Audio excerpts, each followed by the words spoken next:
बायसे कौन मका अरवाहुना फिदा हो सल्लल्लाहु ताला अलैहि व अला आलिहि व सहबिहि व सल्लमार नूरानी दरबारे दरूद व सालामेर हादिया तोहफा नजराना पेश करार पर आपनादेर शुक्रिया आदाय करतेছি बड़ भक्ति मोहब्बत आंतरिकता এবং इखलास নিয়ে पवित्र जुमार नामाज आदाय करार मानुषे समवेत হয়েছেন কিংবা হতে চলেছেন।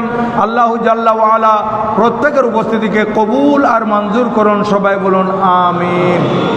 সম্মানিত উপস্থিতি, আমি আজ আপনাদের খেদমতে আসন্ন মাহে রমজানুল মুবারকের গুরুত্ব ও ফজিলত এবং প্রাক প্রস্তুতি নিয়ে আলোচনা করার ইচ্ছা পোষণ করেছি। সেদিকে লক্ষ্য করে কোরআনুল করিম থেকে একটি আয়াত আমি তেলাওয়াত করেছি। মহান রব্বুল আলামিনের আলিশান দরবারে লাখো কোটি শুকরিয়া যে আল্লাহ পাক সুবহানাহু ওয়া তাআলা গতকাল 12 ফেব্রুয়ারি বৃহস্পতিবার ত্রয়োদশ জাতীয় সংসদ নির্বাচন সুন্দরভাবে আঞ্জাম দেওয়ার এবং সুন্দরভাবে সমাপ্ত করার তৌফিক দান করেছেন। কিছু বিচ্ছিন্ন ঘটনা ঘটলেও কিন্তু সার্বিক বিবেচনায় আলহামদুলিল্লাহ গতকালের নির্বাচনটি অনেকটা সুস্থ বলতে পারি আমরা। এই ধরনের সারা দেশে যখন নির্বাচন চলে তখন বিগত সময় আমরা দেখেছি যে সহিংস ঘটনায় অনেক মানুষ খুন হয়েছিল, কিন্তু খুন খারাপির ঘটনা ছাড়া আলহামদুলিল্লাহ কিছু বিচ্ছিন্ন ঘটনা মারামারি এরকম হয়। তারপরও আল্লাহ পাক সুবহানাহু ওয়া তাআলার বড় দয়া আর মেহরবানি। যাই হোক, আমি আপনাদের খেদমতে আরজ করব, যিনি ভবিষ্যৎ আমাদের প্রধানমন্ত্রী হতে চলেছেন, তিনি প্রত্যেক মসজিদের ইমাম খতিবগণের কাছে আবেদন করেছেন যাতে করে ওনার জন্য দোয়া করা হয় এবং উনি যাতে সুন্দরভাবে পরিচালনা করতে পারেন এবং নির্বাচন পরবর্তী মানুষের ভিতর কিছু ক্ষোভ থাকে, মানুষ পরাজিতের উপর আক্রমণ করে, সেগুলো থেকে বিরত থাকতে মানুষদের প্রতি, জনগণের প্রতি উনি আহ্বান করেছেন, দলের নেতাকর্মীদের প্রতি আহ্বান করেছেন এবং দেশ যাতে শান্তিতে চলে এই জন্য উনি দোয়া কামনা করেছেন। তো আমি কোরআনুল করিম থেকে যে আয়াত তেলাওয়াত করেছি সেই আয়াতটি সূরা বাকারা শরীফের 183 নম্বর আয়াত, যেটা আপনাদের অনেকেরই মুখস্থ আছে। মাহে রমজানুল মুবারক যখন চলে, রমজান মাস যখন আসে, তখন ওলামা একরামের জবানিতে এই আয়াত শুনতে শুনতে আলহামদুলিল্লাহ প্রায় মানুষের, প্রায় মুসলমানদের মুখস্থ। সে আয়াতটি হচ্ছে বিসমিল্লাহির রহমানির রহিম, ইয়া আইয়ুহাল্লাযীনা আমানু কুতিবা আলাইকুমুস সিয়াম কামা কুতিবা আলাল্লাযীনা মিন ক্বাবলিকুম লাআল্লাকুম তাত্তাকুন। এরশাদ হচ্ছে, হে ঈমানদারগণ, মাহে রমজানুল মুবারকের রোজা, এখানে রমজান শরীফের উল্লেখ না থাকলেও পরবর্তীতে এই রমজান মাসে রোজা ফরজ 30টি, এই জন্য বলতেছি। আমার আল্লাহ বলেন, রোজা তোমাদের উপর ফরজ করা হয়েছে কামা কুতিবা আলাল্লাযীনা মিন ক্বাবলিকুম, যেমনি ভাবে তোমাদের পূর্ববর্তীদের উপর ফরজ করা হয়েছিল, লাআল্লাকুম তাত্তাকুন, যাতে করে তোমরা মুত্তাকি হও, যাতে করে তোমাদের অন্তরের মধ্যে তাকওয়া এবং খোদাভীতি জন্মায়। তাহলে দেখেন এই রোজা এটা শুধু আমাদের শরীয়তে মুহাম্মদী সাল্লাল্লাহু আলাইহি ইসলামের মধ্যে ফরজ তা নয়, এই রোজা পূর্ববর্তীদের উপরে ফরজ ছিল। এবং এই মাহে রমজানের মুবারকের রোজা আমাদের পিতা হযরতে সৈয়দনা আদম আলা নবিয়ানা আলাইহিস সালাতু ওয়াস সালাম উনি জমিন আসার পর সর্বপ্রথম রোজা পালন করেছিলেন। এই রোজা অনেক বড় নিয়ামত এবং রোজার মধ্যে রয়েছে অনেক ফজিলত। তার মধ্যে মাহে রমাদানুল মুবারকে যে রোজা এটা তো ফরজ, এটা অবশ্যই পালন করতে হবে। এবং এই রোজা প্রাপ্তবয়স্ক হওয়ার পর থেকে নারী পুরুষ সবাইকে পালন করতে হবে। এবং নারীদের মধ্যে যে প্রতি মাসে কিছু অসুস্থতা, সে অসুস্থতার কারণে যে রোজাগুলো বাদ পড়বে এগুলো পরবর্তীতে আবার আদায় করে দিতে হবে। এমন ফরজ মাহে রমজানুল মুবারকের রোজা। এই যে রোজা আসতেছে আমাদের মাঝে, আমরা হয়তো ইনশাল্লাহ আগামী বুধবার দিবাগত রাত সাহারি করতে পারি যদি আল্লাহ পাক সেদিন চাঁদ উদিত করেন। 29-এ যদি যায় তাহলে বৃহস্পতিবার রোজা হবে, একটি রোজা।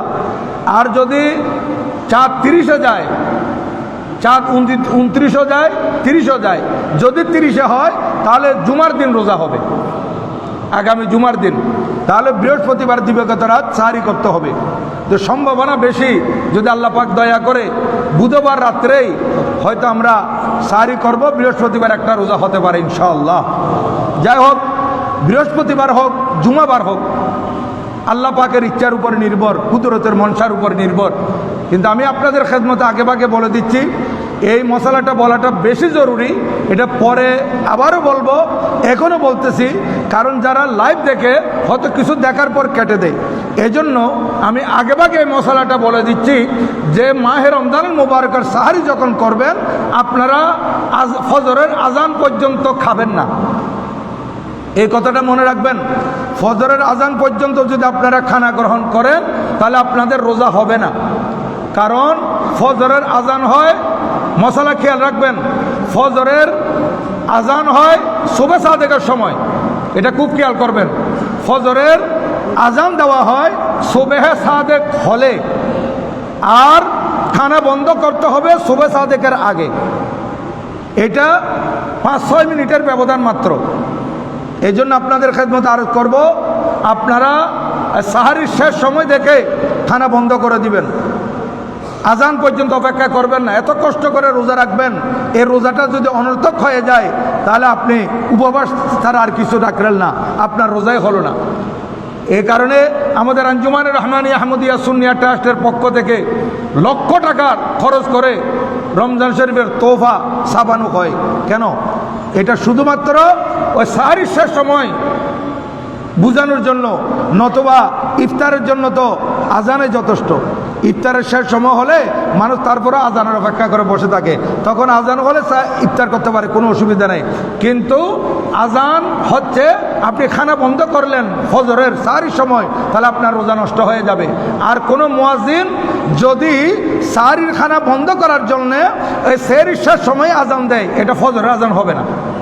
কারণ উনি আজানটা দিয়ে দিলেন সুবহ সাদেকের আগে, সুবহ সাদেকের আগে আজান দিলেও হবে না, আবার আজান সুবহ সাদেকে হবে সেই সময় খানা বন্ধ করলে হবে না। দুটোটা কিন্তু মারাত্মক। আজান দিতে হবে ফজর হলে, আর সাহারির খানা বন্ধ করতে হবে ফজর হওয়ার আগে। এই জন্য আপনারা ঘরের মধ্যে এটা বলে দিবেন। এখন তো ঘড়ি, মোবাইলে ঘড়ি আছে, এখন আর শেষ সময় দেখার কোনো সমস্যা হয় না, আর চতুর্দিকে সাইরেন বাজে। এই জন্য আপনারা খুব সতর্ক থাকবেন, সাহারির শেষ সময়টা দেখে আপনারা খানা বন্ধ করে দিবেন এর আগে ইনশাআল্লাহ। আল্লাহ পাক সবাইকে এই গুরুত্বপূর্ণ মশলাটি আমল করার তৌফিক দান করুন, সবাই বলুন আমিন। সম্মানিত উপস্থিতি, আবার সাহারির শেষ সময় তো দেখবেন, কিন্তু আমি 2-1টি ক্যালেন্ডার এমনও দেখেছি যে তারা সাহারির শেষ সময়ের মধ্যে 10 মিনিট লেট করে দিয়েছে। এরা আবার এগুলো বিতরণও করতেছে। যেমন মনে করেন, আমি উদাহরণস্বরূপ বলি, আমাদের আঞ্জুমানে রহমানি আহমদিয়া সুন্নিয়া ট্রাস্ট থেকে যে তোহফা ছাপানো হয়েছে সেটার মধ্যে বরাবর 5টায় সাহারির শেষ সময় প্রথম দিন। আরেকটা তোহফা আমাকে দেওয়া হয়েছে, ওখানে লেখা আছে 5টা 10 মিনিট। চিন্তা করে দেখেন, তাহলে ওইটা যদি খেয়াল করে 5টা 10 মিনিট পর্যন্ত মানুষ খায়, রোজা হইতে হবে না। এই তোহফা মানুষের রোজা ধ্বংস করবে। এদিকে আপনারা সতর্ক থাকবেন, ভালো করে যাচাই বাছাই করে নেবেন।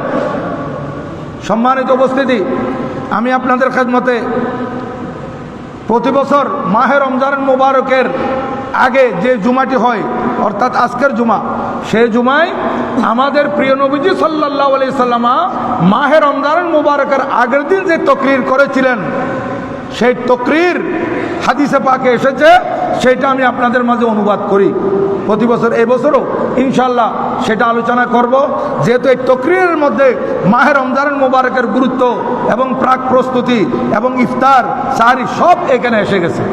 এই জন্য আমি আর দীর্ঘ কথা না বলে আপনাদের খেদমতে ওই হাদিসখানা যেটা বাইহাকি শরীফে সোয়াবুল ইমানের মধ্যে এসেছে এবং মেশকাত শরীফের মধ্যে এসেছে, এই হাদিসখানা আপনাদের খেদমতে আরজ করতেছি। আন সালমান আল ফারসি রাদিয়াল্লাহু তাআলা قال خطبنا رسول الله صلى الله عليه وسلم في آخر يوم من شعبان। হযরত সৈয়দনা সালমান আল ফারসি রাদিয়াল্লাহু তাআলা আনহু, আল্লাহর নবীর প্রিয় সাহাবী, যিনি ফারস থেকে এসে মদিনা শরীফ আমার নবীজির সাথে সাক্ষাৎ করে কলমা পড়ে মুসলমান হয়েছিলেন, অনেক হায়াত পেয়েছিলেন। হযরত সৈয়দনা সালমান ফারসি রাদিয়াল্লাহু তাআলা আনহু, আল্লাহর নবীজি ওনাকে এত বেশি মহব্বত করতেন, নবীজি বলেছিলেন সালমানু মিন্না, সালমান আমার পরিবারের অংশ। ওনাকে নবীজির পরিবারের অন্তর্ভুক্ত করে দিয়েছেন হযরত সালমান ফারসি রাদিয়াল্লাহু তাআলা আনহু। উনি বলতেছেন, নবীজি শাবান মাসের শেষ তারিখে ফি আখিরি শাবান খাতাবানা, আমাদের উদ্দেশ্যে নবীজি তকরির করেছিলেন। নবীজির কি তকরির দেখেন, আল্লাহর নবীজির কত শানদার তকরির। ফাকালা ইয়া আইয়ুহান নাস, আমার প্রিয় নবীজির তকরিরের প্রথমে নবীজি বললেন, হে মানব সমাজ, ইয়া আইয়ুহান নাস কদ আযাল্লাকুম শাহরুন আযীম, নিশ্চয় তোমাদেরকে আশ্রিত করতেছে একটি সম্মানিত মাস, একটি মহান মাস। অর্থাৎ পরের দিন রমজান শরীফ হবে, নবীজি বলতেছেন এমন একটি মাস আসতেছে এবং তোমাদেরকে আশ্রিত করতেছে, তোমাদেরকে ছায়া দিচ্ছে, যেই মাস শাহরুন আযীম, যেই মাসের কোনো তুলনা নাই, যেই মাস মহান মাস। এই মাসটি আসতেছে তোমাদের মাঝে, তোমাদেরকে আশ্রিত করতেছে, এবং শাহরুন মুবারাকুন, এই মাস বড় বরকতমণ্ডিত মাস, মুবারক মাস। শাহরুন ফিহে লাইলাতুন খায়রুম মিন আলফি শাহর, এটা এমন একটি মাস যেই মাসের মধ্যে একটি রাত রয়েছে, যে রাত 1000 মাসের চাইতেও শ্রেয়। আল্লাহু আকবার। ইয়া রাসূলুল্লাহ সাল্লাল্লাহু আলাইহি ওয়াসাল্লাম, ইয়া রাসূলুল্লাহ, জিন্দাবাদ জিন্দাবাদ। জাআলাল্লাহু সিয়ামাহু ফরিদা, আল্লাহ পাক সুবহানাহু ওয়া তাআলা এই মাসের মধ্যে রোজাকে ফরজ করে দিয়েছেন। এটা আমার নবীজির নবুয়তের জবানে বলতেছেন। ওয়া কিয়ামা লাইলিহি তাতাওয়ান, এবং এই রাত্রিতে কিয়াম, এটাকে আল্লাহ পাক নফল করে দিয়েছেন, তাতাওয়ু করে দিয়েছেন। এই রাত জেগে ইবাদত করা, এবং আর এই রাত আমরা যে তারাবি পড়ি, এই তারাবি আমরা পেয়েছি আমাদের নবীজি থেকে। আল্লাহ পাক সুবহানাহু ওয়া তাআলা আমাদেরকে রোজা দিয়েছেন, নবীজি আমাদেরকে তারাবির নামাজ দিয়েছেন। এবং এই মাসে রাত জেগে ইবাদত করা, কিয়াম করা, নফল নামাজ পড়া, এটা আল্লাহ পাক সুবহানাহু ওয়া তাআলা তাতাওয়ু করেছেন, নফল করেছেন। মান তাকাররাবা ফিহি বিখাসলাতিন মিনাল খায়র কাআন্নাহু কানা কামান আদ্দা ফরিদাতান ফিমা সাওয়াহু। আল্লাহর নবী ইরশাদ করেন, উম্মত আমার শুনো তোমরা, যে এই মাসে যদি কোনো বান্দা একটি নফল ইবাদত করে, সেটা ফরজ তুল্য হয়ে যাবে। কানা কামান আদ্দা ফরিদাতান ফিমা সাওয়াহু, অন্য মাসের মধ্যে নফল যেই নফল করলে নফলের সওয়াব পাওয়া যায়, সেই নফল যদি কেউ মাহে রমজানুল মুবারকে করে এই আমলটি, তাহলে তাকে সওয়াব দেওয়া হবে নফলের নয়, আদায় করব নফল, সওয়াব পাবো ফরজের। আল্লাহু আকবার। দেখেন আল্লাহ পাক সুবহানাহু ওয়া তাআলা মাহে রমজানুল মুবারকের মধ্যে কত ফজিলত রেখেছেন। ওয়ামান আদ্দা ফরিদাতান ফিহি কানা কামান আদ্দা 70 ফরিদাতান ফিমা সিওয়াহু। আর যে ব্যক্তি একটি ফরজ আমল করবে, ফরজ ইবাদত করবে, অন্য মাসের মধ্যে একটি ফরজ আমল করলে ফরজের সওয়াব পাবে, কিন্তু ওই ফরজ এই মাহে রমজান মুবারকের মধ্যে যদি আদায় করে তাহলে ওই ব্যক্তি 70 ফরজের সওয়াব পাবে। দেখেন, নফল আমল করব ফরজ তুল্য সওয়াব পাবো, ফরজ আমল করব 70 ফরজের সওয়াব পাবো। এই জন্য মাহে রমজান মুবারক আমাদেরকে হাত টানে দিয়ে ডাকছে, এই আল্লাহর বান্দারা, আমি তোমাদের মাঝে রহমত, মাগফিরাত, নাজাতের সওগাত নিয়ে আসতেছি। তোমরা শোনো, তোমরা ইবাদত বেশি পাওয়ার জন্য সবর করতে হয়। তোমরা 1 রাকাত নামাজ 1 লক্ষ রাকাতের সওয়াব পাওয়ার জন্য তোমাদের দেশ থেকে তোমাদেরকে মক্কা শরীফ যেতে হবে। 50,000 রাকাতের সওয়াব যদি পেতে হয় 1 রাকাতে মদিনায় পাক যেতে হবে, তোমাদেরকে সফর করতে হবে, টাকা খরচ করতে হবে। কিন্তু আমি মাহে রমজান মুবারক তোমাদের কাছে আসতেছি, আমি তোমাদের মাঝে যে আসতেছি, আমার জন্য তোমাদেরকে কষ্ট করে স্থান ত্যাগ করতে হবে না, সফর করতে হবে না, তোমরা আপন জায়গায় থাকবে। আমি রমজান মাস আসতেছি, আমার মধ্যে ইবাদত করবে, ইবাদতের সওয়াব অটোমেটিক বেড়ে যাবে। দেখেন, একটি নফল ইবাদত করব, ফরজ তুলো সওয়াব পাবো, একটি ফরজ ইবাদত করব 70টি ফরজের সওয়াব পাবো। এই জন্য আমাদেরকে স্থান ত্যাগ করে সফর করতে হচ্ছে না। মাহে রমজানুল মুবারক আমাদের কাছে কেমন নেয়ামত হয়ে আসতেছে, এই মাসকে অবশ্যই গুরুত্ব দিতে হবে। তাহলে আমাদের প্রিয় নবীজি সাল্লাল্লাহু আলাইহি ওয়াসাল্লাম ইরশাদ করতেছেন, উম্মত আমার শুনো, ওয়া হুয়া শাহরুস সবর। কিন্তু এই মাসটি ধৈর্যের মাস। কারণ রোজা রাখতে হলে কি লাগবে? ধৈর্য লাগবে। অনেক মানুষ আমি দেখেছি যে একেবারে আসরের পরও রোজা ভেঙে ফেলছে। দেখেন, সারাটা দিন রোজা রাখছে, আসরের আগে কিংবা পরে আর পারতেছি না, আমি ক্ষুধা সহ্য করতে পারতেছি না, ছেড়ে দিয়েছে। এই জন্য নবীজি ইরশাদ করেন, ওয়া হুয়া শাহরুস সবর। এটা হচ্ছে ধৈর্যের মাস। এই মাসের মধ্যে তোমাদেরকে ধৈর্য রাখতে হবে, ধৈর্যের বাঁধ ভেঙে দিলে হবে না। ওয়াসসাবরু সওয়াবুহু আল জান্নাহ। আল্লাহর নবী ইরশাদ করেন, তোমরা যে ধৈর্য ধারণ করবে এই মাসে, কষ্ট করে ধৈর্য ধারণ করে রোজা রাখবে, ধৈর্যের বিনিময় কি জানো? ধৈর্যের ফল কি তোমরা জানো? ধৈর্যের রেজাল্ট কি তোমরা জানো? আমার নবী ইরশাদ করেন, ওয়াসসাবরু সওয়াবুহু আল জান্নাহ। এই ধৈর্যের বিনিময় হচ্ছে জান্নাত। দেখেন, আমরা যে কষ্ট করব, ধৈর্য ধারণ করব, এর বিনিময়ে আল্লাহ পাক আমাদেরকে বদলা দিবেন জান্নাত। ওয়া শাহরুল মাওয়াসাত। এবং এই মাসটি হচ্ছে সহমর্মিতার মাস, এই মাস সহনশীলতার মাস। কারণ অন্যান্য মাসে মানুষ নিজের আত্মীয় স্বজনের যত খবর রাখে না, প্রতিবেশীর খোঁজ খবর যত রাখে না, দেশবাসী গরিব দুঃখীর যত খবর রাখে না, রমজান মাসে বেশি খবর রাখে। এই মাসে আল্লাহর মেহেরবানি, অনেক পয়সাওয়ালা মানুষ আছে, আল্লাহ পাক তাদেরকে দৌলত দিয়েছে এবং তাদেরকে দিলও দিয়েছে। তারা এখন থেকে প্রস্তুতি নিচ্ছে যে আমরা আমাদের প্রতিবেশী গরিব, আমার আত্মীয় স্বজন গরিব, আমার দেশবাসী গরিব যারা আছে, তাদের ঘরে ঘরে আমি ইফতার সামগ্রী, সাহরি সামগ্রী পাঠিয়ে দেব। এরকম অনেকে পাঠিয়ে দিচ্ছে, আমি তাদেরকে মোবারকবাদ জানাচ্ছি। কিন্তু বলবো, রোজার মাসে নয়, রোজা আসার আগে দিয়ে দেন, এখন থেকে দিয়ে দেন, যাতে করে তারা প্রথম রোজা থেকে আপনাদের এগুলা দিয়ে ইফতার সাহরি করতে পারে। এই জন্য আপনাদেরকে একটু আগে দিয়ে দিতে হবে। আর বিশেষ করে জাকাত, জাকাত তো রমজান মাসে দেন আপনারা, কিন্তু জাকাত রমজান মাসে দেন, এখন থেকে বের করে ফেলেন, রমজানের শুরুতেই আপনারা তাদেরকে যাতে পৌঁছে দিতে পারেন। আপনারা মাঝামাঝি দিলে তাহলে আপনারা জাকাতের টাকা দিয়ে সে এই যে 15 দিন চলে গেল, 15 দিন পরে দিচ্ছেন, তারা তো 15 দিন কষ্ট করতে হয়েছে, আপনার টাকা দিয়ে তারা বাকি 15 দিন ভালো চলবে। যে এই জন্য তারা পুরো মাস যাতে ভালো চলতে পারে, এই জন্য জাকাতের টাকাগুলো যত দ্রুত তাদের কাছে পৌঁছিয়ে দিতে পারেন, হকদারের হাতে দিয়ে দিতে পারেন, তত আপনারা সওয়াব বেশি পাবেন। কারণ জাকাতের টাকাগুলো ধনীর নয়, জাকাতের টাকাগুলো হচ্ছে গরিবের। জাকাত হচ্ছে গরিবের হক, জাকাত এগুলো ধনীর কাছে থাকতে পারবে না। জাকাতের একটা টাকা যদি ধনীর টাকার ভিতর মিশে যায়, ধনীর যত কোটি কোটি টাকা আছে, এই একটি টাকার কারণে কোটি টাকা নাফাক হয়ে যাবে। এই জন্য পাই পাই করে হিসাব করে যাকাত বের করে ফেলতে হবে এবং এগুলা হকদার গরিবকে দিয়ে দিতে হবে।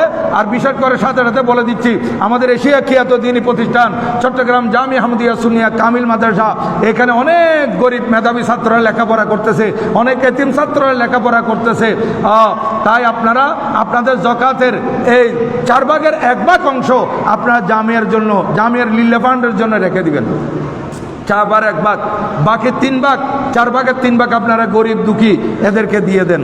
আর জামিয়ার জন্য দিলে এটার ফজিলত কি, আপনাদের এই টাকা এই লিল্লা ফান্ডে আসবে এবং এই ফান্ড থেকে গরিব দুঃখী এতিম বাচ্চাদের দুবেলা খানার ব্যবস্থা করা হচ্ছে, এদের লেখাপড়ার ব্যবস্থা করা হচ্ছে। তাহলে এই ছেলেগুলো আলেম হবে, যতদিন তারা দ্বীনের খেদমত করবে আপনাদের জন্য সদকায়ে জারিয়া হবে। এদিকে লক্ষ্য রাখবেন। তাই আল্লাহর নবীজি এরশাদ করতেছেন, উম্মত সবর করবে, সবরের ফল হচ্ছে জান্নাত। ওয়া শাহরুল মাওয়াসাত, এটা সহমর্মিতার মাস। ওয়া শাহরুন ইউজাদু ফীহি রিজকুল মুমিন, এই মাসের মধ্যে আল্লাহ পাক মুমিনের রিজিক বৃদ্ধি করে দেয়, ইমানদারের রিজিক বৃদ্ধি করে দেয়। কিভাবে বৃদ্ধি করা হয়? ধনীরা তো সবসময় ভালো মন্দ খেতে পারে, কিন্তু গরিবেরা হয়তো বছরও এরকম খেতে পারে না। যে আজকে ধনীরা গরিবদের প্রতি যেভাবে সহায়তার হাত বাড়িয়ে দিয়েছে, এই গরিবদের রিজিকও ফরাগত হয়ে গেছে। এই জন্য বলা হচ্ছে শাহরুন ইউজাদু ফীহি রিজকুল মুমিন, এই মাসের মধ্যে মুমিনের রিজিক বৃদ্ধি করে দেওয়া হয়। মান ফাত্তারা ফীহি সায়মান, যে ব্যক্তি এই মাসের মধ্যে কোন রোজাদারকে ইফতার করালো, কানা লাহু মাগফিরাতান লিযুনুবিহি, একজন রোজাদারকে যদি আপনি ইফতার করাতে পারেন, এটা আপনার গুনাহ মাফের জন্য যথেষ্ট। একজন রোজাদারকে যদি ইফতার করান তাহলে এখানে গুনাহ মাফ হবে। আর যে জায়গায় আমাদের আঞ্জুমান ট্রাস্টের পক্ষ থেকে প্রতি বছর আমাদের আলমগীর খানাকা শরীফে 1000-এর উপরে মানুষ ইফতার করে, তাহলে আপনারা এখানে যে টাকা দিচ্ছেন ইফতার করানোর জন্য, আপনার এই টাকার দ্বারায় 1000 মানুষ ইফতার করতেছে, আপনার গুনাহ মাফ আল্লাহ পাক করে দিবেন ইনশাআল্লাহ। তাই আমি আপনাদের খেদমতে আরজ করব যে আল্লাহর পেয়ারা মাহবুব সাল্লাল্লাহু আলাইহি ওয়াসাল্লাম ইরশাদ করেন, ওয়াইদকু রাকাবাতাহু মিনান নার, এবং আল্লাহ পাক তাকে শুধু গুনাহ মাফ করে দিবেন তাই নয়, আপনাকে জাহান্নাম থেকে মুক্ত করে দিবেন। রোজাদারকে ইফতার করালে কত সওয়াব চিন্তা করে দেখেন। ওয়া কানা লাহু মিসলা আজরিহি মিন গায়রি আন ইয়ানতাকিসা মিন আজরিহি শাইউন, এটা খুব গুরুত্বপূর্ণ কথা। রোজাদারকে ইফতার করালে একদিকে আল্লাহ পাক আপনার গুনাহ মাফ করবেন, অপরদিকে আপনার জাহান্নাম থেকে মুক্ত করে দিবেন। তৃতীয় নম্বর, রোজাদার রোজা রেখে যে সওয়াব পেল, তার রোজার সওয়াব থেকে কিছু কর্তন করা ছাড়া সমপরিমাণ সওয়াব সে রোজাদারের রোজার সওয়াব আপনার আমলনামায় দেওয়া হবে। সে রোজা রেখে যে সওয়াব পেল তার সওয়াব তার কাছে থেকে যাবে, কিন্তু সেই সমপরিমাণ সওয়াব আল্লাহ পাক আপনার আমলনামায় দান করবেন রোজাদারকে ইফতার করানোর কারণে। এই কথা শুনে সাহাবায়ে কেরাম আরজ করলেন। হাদিস বর্ণনাকারী হযরত সালমান ফারসি রাদিয়াল্লাহু তাআলা বলেন, কুলনা, আমরা নবীজির দরবারে আরজ করলাম, ইয়া রাসূলুল্লাহ, আই আল্লাহর প্রিয় মাহবুব সাল্লাল্লাহু আলাইহি সাল্লামা, লাইসা কুল্লনা নাজিদু মা তুফাত্তিরু বিহি সায়েম, হুজুর আমাদের মধ্যে তো অনেক গরিব আছে যারা রোজাদারকে ইফতার করাতে পারবে না, সামর্থ্য নেই, এরকম অনেক গরিব আছে, তা আমাদের কি অবস্থা হবে? আমরা তো গরিব। যে রোজাদারকে ইফতার করালে জাহান্নাম থেকে মুক্তি পায়, রোজাদারকে ইফতার করালে গুনাহ মাফ হয়ে যায়, রোজাদারকে ইফতার করালে রোজাদারের রোজার সওয়াব সমপরিমাণ সওয়াব রোজাদারকে ইফতার করানোওয়ালার আমলনামায় চলে আসে, তাহলে গরিবরা কি বঞ্চিত হয়ে যাবে? তখন আমার নবীজি ইরশাদ করতেছেন, এই আমার সাহাবায়ে কেরাম যারা গরিব, তোমরা শুনো এই কথা যে ইউতিল্লাহু হাযা সওয়াব মান ফাত্তারা সায়মান আলা মুযকাতি লাবরিন আও তামারাতিন আও শারবাতিন মিম্মা, এই সওয়াব আল্লাহ পাক ওই গরিব রোজাদারকে দান করবে যে গরিব রোজাদার আরেকজন রোজাদারকে ইফতার করালো এক ডুব দুধ দ্বারা, এক ডুব মাত্র দুধ দিল, গ্লাসের তলায় এত অল্প দুধ আছে, এগুলো রোজাদারকে দিয়ে দিল। আও তামারাতিন, অথবা একটু খেজুর রোজাদারকে দিল ইফতারের জন্য। আও শরবতি মিম্মা, অথবা এক গ্লাস শরবত বা এক গ্লাস পানি দিয়ে রোজাদারকে ইফতার করালো, তাকেও আল্লাহ পাক এই ধরনের সওয়াব দান করবে। দেখেন রোজাদারকে ইফতার করালে কত বেশি সওয়াব। তাহলে আপনি গরিব, আপনি এক গ্লাস পানি রোজাদারকে ইফতার করার জন্য দিলেন, আপনার গুনাহ মাফ, আপনার আল্লাহ পাক আপনাকে জাহান্নাম থেকে মুক্ত করবেন এবং রোজাদারের সমপরিমাণ সওয়াব আপনার আমলনামায়ও আল্লাহ পাক দান করবেন। কিন্তু নবীজি ইরশাদ করেন, যাদের কাছে সামর্থ্য আছে, মান ফাত্তা ওয়ামান আসবা সয়মান, যে ব্যক্তি রোজাদারকে তৃপ্ত করে খানা খাওয়ালো, গরিব তো একটু পানি দিল, একটু দুধ দিল, একটা খেজুর দিল, কিন্তু যার কাছে সামর্থ্য আছে উনি কি করলেন, মান আসবা সয়মান, যে ব্যক্তি রোজাদারকে তৃপ্ত করে ইফতার করালো। রোজাদার বলতেছে আলহামদুলিল্লাহ আমার পেট ভর্তি হয়ে গেছে, আমার ক্ষুধা দূর হয়ে গেছে। এইরকম তৃপ্ত করে যদি আপনি রোজাদারকে ইফতার করাতে পারেন, আমার নবীজি ইরশাদ করেন, উম্মত আমার শুনো, যে ব্যক্তি রোজাদারকে তৃপ্ত করে ইফতার করালো, সাকাহুল্লাহু মিন হাউজিহি শারবাতান, আল্লাহ পাক সুবহানাহু ওয়া তাআলা হাশরের ময়দানে আমার ওই উম্মত যে একজন রোজাদারকে তৃপ্ত করে ইফতার করালো, ওই ব্যক্তিকে আমার হাউজে কাউসার থেকে পানি পান করাবে। হাউজে কাউসার থেকে পানি পান করাবে। কোন হাউজে কাউসার? নবীজি ইরশাদ করেন, এটা এমন এক হাউজে কাউসার, লা ইয়াজমাউ হাত্তা ইয়াদখুলাল জান্নাহ। এই হাউজে কাউসার থেকে কিয়ামতের কঠিন পরিস্থিতিতে সূর্যের তাপে মানুষের শরীর থেকে ঘাম ঝরতে ঝরতে 70 গজ পর্যন্ত ঘাম ফুলে উঠবে এবং মানুষ পিপাসায় কাতর হয়ে যাবে। সেই সময় আমার হাউজ থেকে যদি একটু পানি পান করতে পারে, জান্নাতে প্রবেশ করা পর্যন্ত আর তার পিপাসা লাগবে না। এমন হাউজে কাউসারের পানি, এই হাউজে কাউসারের পানির এমন পাওয়ার। নবীজি ইরশাদ করেন, ওয়া শাহরুন আউয়ালুহু রাহমাতুন, এটা এমন একটি মাস যেটার প্রথম দিকে হচ্ছে রহমত, ওয়া আওসাতুহু মাগফিরাতুন, এবং তার দশক, মধ্যম দশক হচ্ছে মাগফিরাতের মাস, আর ওয়া আখিরুহু ইতকুম মিনান নার, এবং শেষ দশক হচ্ছে জাহান্নাম থেকে মুক্তির 10 দিন। তাহলে প্রথম 10 দিন রহমত, মাঝের 10 দিন রহমত, প্রথম 10 দিন রহমত, মাঝের 10 দিন মাগফিরাত, শেষের 10 দিন জাহান্নাম থেকে মুক্তি। এমন একটি মাস আল্লাহ পাক আমাদেরকে দান করতেছেন। আল্লাহ পাক সুবহানাহু ওয়া তাআলা সবার হায়াত বৃদ্ধি করে দিন এবং সবাইকে মাহে রমজানুল মুবারক পাওয়ার তৌফিক দান করুন। আমি বিগত জুমায় আপনাদের খাদমতে বলেছিলাম হযরতে তালহা বিন উবাইদুল্লাহ রাদিয়াল্লাহু তাআলার ঘটনা। সেটা সময় নেই, আগামী জুমায় ইনশাআল্লাহ বলবো যে রোজা 1 বছর বেশি পেলে তার কত ফজিলত। 1 বছর রোজা বেশি পেলে সে আর তার আমলনামার মধ্যে সওয়াব কত বেশি হয়ে যায় ইনশাআল্লাহ। তো নবীজি ইরশাদ করেন, ওয়ামান খাফফাফা আন মামলুকিহি ফিহি, যে ব্যক্তি এই রোজার মাসে তার অধীনস্থ কর্মচারীর বোঝা হালকা করে দিবে। এটা সরকারিভাবে করে দেওয়া হয়, যে সময় কিছু কমিয়ে দেওয়া হয়। আপনাদের ঘরের মধ্যে কাজের লোকজন থাকবে, আপনাদের কাজের মানুষ থাকবে, আর আপনার শিল্পপতিদের ইন্ডাস্ট্রির মধ্যে শ্রমিক থাকবে। এই ধরনের অধীনস্থ ব্যক্তিদের বোঝা যদি হালকা করে দেওয়া হয়, অন্য টাইমে 8 ঘন্টা ডিউটি এখন যদি 6 ঘন্টা করে দেওয়া হয়, অন্য সময় 6 ঘন্টা ডিউটি এখন যদি 4 ঘন্টা করে দেওয়া হয়, তাহলে আমার নবীজি ইরশাদ করেন, গফরাল্লাহু লাহু ওয়া আতাকাহু মিনান নার, আল্লাহ পাক ওই ব্যক্তিকেও যে তার অধীনস্থর বোঝা হালকা করে দিয়েছে, রোজার মাসের টাইম কমাই দিয়েছে, কাজের টাইম, আল্লাহ পাক তাকেও মাফ করে দিবে এবং তাকে জাহান্নাম থেকে মুক্ত করে দিবে। দেখেন, তো আরেকটা হাদিস বলার খেয়াল ছিল কিন্তু সময় নাই, এই জন্য আর বলতে পারতেছি না। আল্লাহ পাক সুবহানাহু ওয়া তাআলা আমাদেরকে আমল করার তৌফিক দান করুন, আমিন। এই মাহে রমজানুল মুবারকে উম্মতের জন্য আল্লাহর নবীজির উসিলায় আল্লাহ পাক 5টি বৈশিষ্ট্য দিয়েছেন। এটা ইনশাআল্লাহ আগামী জুমায় আপনাদের খেদমতে আরজ করব। আমি আবারও আপনাদেরকে বলবো, এই মাহে রমজানুল মুবারক এটা কোরআন শরীফের মাস, কোরআন শরীফ নাযিল হওয়ার মাস। এই মাসে বেশি বেশি কোরআন শরীফ তেলাওয়াত করবেন। যত বেশি কোরআন শরীফ তেলাওয়াত করবেন, ওই যে বলতেছি নফল ফরজের সওয়াব, অন্য সময় কোরআন শরীফ তেলাওয়াত করা নফল হলে এই নফল এই রোজার মাসে করবেন, ফরজের সওয়াব পেয়ে যাবেন। এই জন্য ঘরের মধ্যে মহিলাদেরকেও কোরআন খতমের জন্য বলবেন, আর বিশেষ করে শুদ্ধ করে কোরআন শরীফ তেলাওয়াত করা এটা বাধ্যতামূলক। এই জন্য আমাদের পুরুষরা যদি আমাদের কোরআন শরীফে ভুল থাকে, আমাদের ছাত্রদের হোক, আমাদের আলেমদের হোক, কিংবা সাধারণ পাবলিক হোক, কেরাত যদি ভালো করে শিখতে চান, আমাদের গাউসিয়া কেরাত প্রশিক্ষণের পক্ষ থেকে, আমাদের আঞ্জুমানের রহমানিয়া আহমদিয়া সুন্নিয়া ট্রাস্টের পক্ষ থেকে, এবং আমাদের এই আঞ্জুমানের এই পক্ষ থেকে যে গৌসিয়া কেরাত প্রশিক্ষণ হবে দুপুর 2টা হতে বিকাল 4টা পর্যন্ত ভালো কারি দ্বারা কেরাত প্রশিক্ষণ দেওয়া হবে। আপনারা সেখানে যোগাযোগ করে, খানাকা শরীফে যোগাযোগ করে আপনার ফর্ম ফিল আপ করে সেখানে আপনারা ভর্তি হয়ে যাবেন। আপনাদের 20-22 দিন পর্যন্ত এই প্রশিক্ষণ চলবে। আর মা বোনদের জন্য একটা একটা সুযোগ আছে যে প্রতি 11 বছর পর্যন্ত ওনারা করে আসতেছেন। আমাদের গৌসিয়া মহিলা পরিষদ যারা আছে, গৌসিয়া কমিটি, তারা করতেছেন, ওনারা করতেছেন সকাল 9:30 থেকে 12:30 পর্যন্ত। আবার অনলাইনের মধ্যে আছে রাত 7:30 থেকে ওনারা এটা করতেছেন। এটা আমাদের মহিলা মাদ্রাসার সাথে যোগাযোগ করলে আপনারা সম্পূর্ণ কিছু জানতে পারবেন। তাই আমি আপনাদের খেদমতে আরজ করব, পুরুষরাও কেরাত শুদ্ধ করার জন্য, যাদের কেরাত শুদ্ধ নাই কেরাত শুদ্ধ করে নেন, তেলাওয়াত শুদ্ধ নাই তেলাওয়াত শুদ্ধ করে নেন। মহিলাদের জন্য বলছি, আপনারা মা বোনদেরকেও বলে দিবেন যাদের তেলাওয়াত শুদ্ধ নাই তারা যাতে তেলাওয়াত শুদ্ধ করে নেয়, নতুবা এই কারণে কিয়ামতের ময়দানে ধরা হবে। কারণ আল্লাহ পাক সুবহানাহু ওয়া তাআলা অভিভাবকদের উপর যে দায়িত্ব দিয়েছেন তার মধ্যে প্রথম দায়িত্ব হচ্ছে সন্তানদেরকে কোরআন শরীফ শুদ্ধ করে শিক্ষা দেওয়া। কোরআন শরীফ যদি গলত পড়ে এটা তার অভিশাপ হয়ে যায়। এই জন্য ভালো কোরআন শরীফ তেলাওয়াত শিখতে হবে।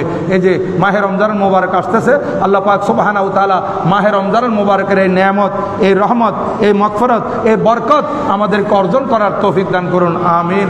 এই বছরও বিগত বছর যারা হাফেজে কোরআন ছিলেন, আমাদের মোতালেম মহোদয় এবং ওনাদের পরিবার এবং মসজিদ কমিটির সিদ্ধান্ত মতে যে যাদেরকে হাফেজে কোরআন হিসাবে এখানে নিয়োগ দেওয়া হবে, প্রতি 2 বছরের জন্য নিয়োগ দেওয়া হয় এবং এই কারণে গত বছর তাদেরকে নিয়োগ দেওয়া হয়েছিল। এই বছরও তারা ইনশাআল্লাহ 3 জন হাফেজে কোরআন সুন্দর তেলাওয়াত করবেন। আগামী বছরের জন্য আবার 2 বছরের জন্য ওনারা ইন্টারভিউর ব্যবস্থা করবেন, যাতে করে এই জামিয়ার অসংখ্য ছাত্র যারা এই জামিয়া মসজিদের মধ্যে একটু তারাবি পড়াতে চায়, ভালো ভালো হাফেজে কোরআনরা যাতে সুযোগ পায়, এই জন্য আমাদের মোতালেম মহোদয়ের পক্ষ থেকে সুযোগটা রাখা হয়েছে, কমিটির পক্ষ থেকে সুযোগটা রাখা হয়েছে। এইবার গতবারে যারা পড়েছেন তারাই এবার তেলাওয়াত করবেন ইনশাআল্লাহ আমার তারাবির মধ্যে। আল্লাহ পাক সুবহানাহু ওয়া তাআলা সবাইকে সুস্থ শরীরে এই মাহে রমজান মোবারকের মধ্যে ইবাদত করার এবং রোজা রাখার তৌফিক দান করুন, আমিন। এবং আমাদের দেশের উপর, দশের উপর, বিশ্ব মুসলমানের উপর আল্লাহ পাক রহমত নাযিল করুন, আমিন। ওয়া মা আলাইনা ইল্লাল বালাগ ওয়া সালামু